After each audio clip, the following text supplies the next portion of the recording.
मैं क्या चाहता हूँ, मैं चाहता हूँ कि मेरे पास ये जो डाटा इस वक्त नज़र आ रहा है, ये 1 2 3 लिखी हुई है, मैं एक और शीट पे लिख लेता हूँ, मेरे लिए अभी कोई बड़ा मसला नहीं है। रिपीट कर रहा हूँ, 1 लिखा, फिल हैंडल से पकड़ा, ड्रैग कर लिया, कंट्रोल दबाया, 5 तक लिख लिया, 6 लिखा, फिल हैंडल से पकड़ा, ड्रैग कर लिया, कंट्रोल दबाया और मेरे पास ये आ गया।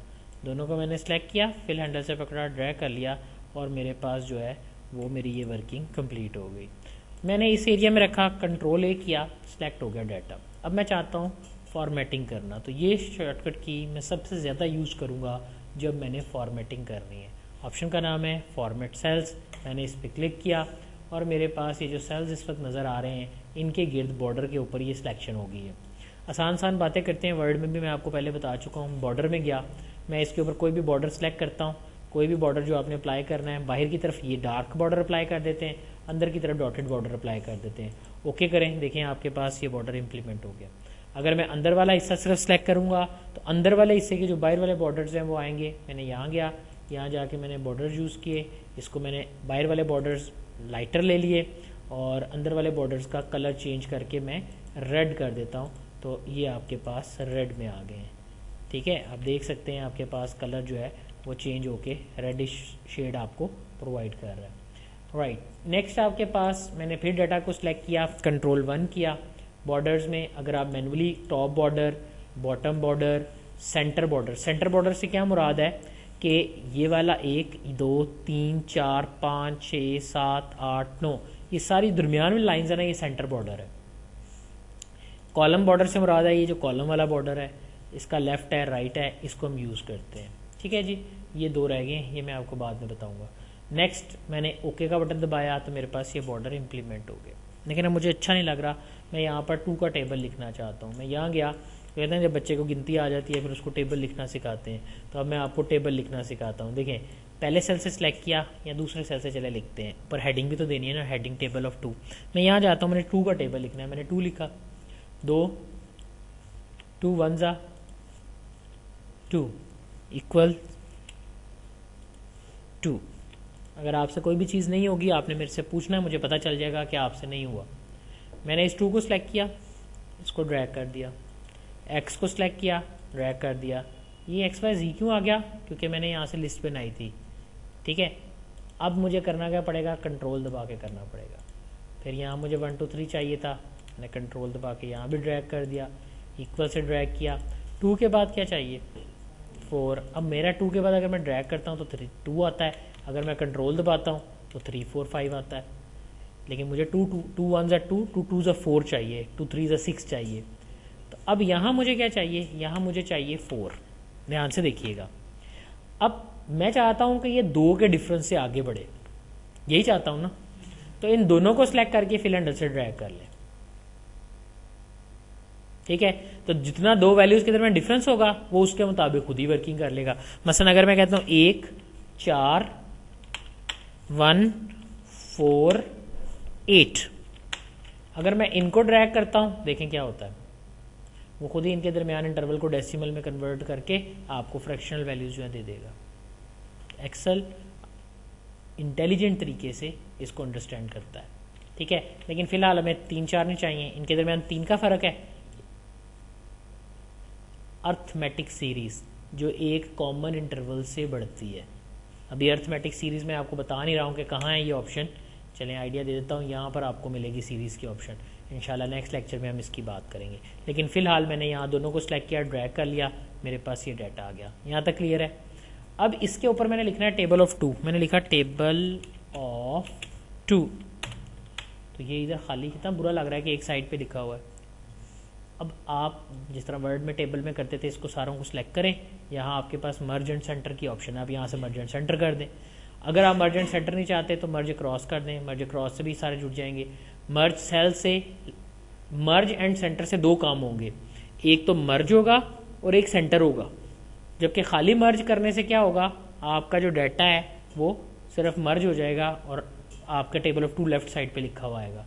मैंने कह दिया मर्ज एंड सेंटर, ये मेरे पास टेबल ऑफ 2 जो है वो यहाँ पे अवेलेबल हो गया। अब ये तो ठीक हो गया, लेकिन अब इसको बॉर्डर लगाते हैं। सिलेक्ट किया, कंट्रोल 1, बॉर्डर मैंने अभी आपको पढ़ाए हैं, मैं सारे पे सादे से बॉर्डर अप्लाई कर देता हूँ, ओके कर देता हूँ। ये मेरे पास बॉर्डर आ गया।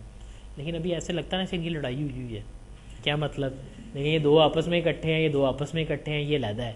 उसकी रीज़न ये है कि नंबर किसी भी सेल में राइट साइड पे लिखा हुआ नज़र आएगा, जबकि जो आपका टेक्स्ट है वो आपको राइट साइड पे लिखा हुआ नज़र आएगा। ठीक है, तो इस यही रीज़न है कि ये नंबर था तो ये लेफ्ट साइड राइट साइड पे है, और जो ये टेक्स्ट था तो ये लेफ्ट साइड पे है। लेकिन अब मैंने ऑटो फिट कर देता हूँ। याद रखें स्टूडेंट, यहाँ से सिलेक्ट करके ना कहते हैं सर डबल क्लिक किया तो कुछ भी नहीं हो रहा, सिर्फ एक होता है, सारे नहीं होते। आपने कॉलम हेडर से सिलेक्ट करके डबल क्लिक कर देना। क्लियर है जी सबको? यहाँ तक क्लियर है जी? अब आपके पास ये सेट हो गए। मैं इनकी अलाइनमेंट कर लेता हूँ। फिलहाल मैं आपको कुछ नहीं बता रहा हूँ, अलाइनमेंट मैं नेक्स्ट टाइम पढ़ाऊंगा। मैंने यहाँ से फिलहाल इसको सेंटर कर दिया बस, और कुछ भी नहीं किया। सेंटर कर देते हैं। ओके, कंट्रोल 1, यहाँ जाके मैंने कहा फिल, यहाँ से जो भी आपने कलर देना है वो आप यहाँ पे इम्प्लीमेंट कर दें। उसके बाद आपने पैटर्न लगाना है कोई, तो आप कोई भी पैटर्न लगा लें। लो जी, अच्छा लगने की बजाय बुरा लगना शुरू हो गया। कंट्रोल 1 किया, मेरे पास खूबसूरत पैटर्न्स भी हैं। मैंने यहाँ से पैटर्न, ये तो लगता दाने निकल आए इसको, ये नहीं सही। दोबारा सेलेक्ट किया, कंट्रोल 1 किया, मेरे पास वो तमाम फिल इफेक्ट्स मौजूद हैं जो आपने वर्ड में पढ़े हैं। आप वो सारे इम्प्लीमेंट कर सकते हैं। मैंने यहाँ से जाकर ये वाला इफेक्ट अप्लाई किया, ओके किया, and here you see it out like this. मैं इसका कलर चेंज करना चाहता हूँ, कंट्रोल 1। आपके पास फिल के बाद ऑप्शन है फ़ॉन्ट, आप इसको कोई भी कलर देना चाहते हैं। So I am using a yellow colour, so green, जो भी आपने यूज़ करना है वो कर दें, आपके पास ही इस तरह से आ जाएगा। कंट्रोल 1। अगर आप इसका फ़ॉन्ट चेंज करना चाह रहे हैं, अगर आप इसे बोल्ड, इटैलिक या अंडरलाइन करना चाह रहे हैं, अगर आप इसका साइज़ बड़ा या छोटा करना चाह रहे हैं, आप इसे स्ट्राइक थ्रू करना चाह रहे हैं, आप ओके कर दें। इसी तरह में देखें, मैं लिखता हूँ H2O, आपको याद होगा वर्ड में भी आपने देखा था एक्स स्क्वायर। इधर मैंने 2 को सिलेक्ट किया और कंट्रोल 1 किया। याद रखें अगर आप रेडी मोड में करेंगे ना, देखिएगा सारी ऑप्शन ऑन होती हैं, लेकिन जैसे ही मैं मोड बदलता हूँ ऑप्शंस ऑफ हो जाती हैं। मैंने कंट्रोल 1 किया तो सारी ऑप्शंस आ रही हैं। अगर मैं इस पर डबल क्लिक करके सिर्फ इतने को सिलेक्ट करके करूँगा तो ये उसके ऊपर ही अप्लाई होगी। मैंने इसको सबस्क्रिप्ट बना दिया, सबस्क्रिप्ट, और ओके कर दिया।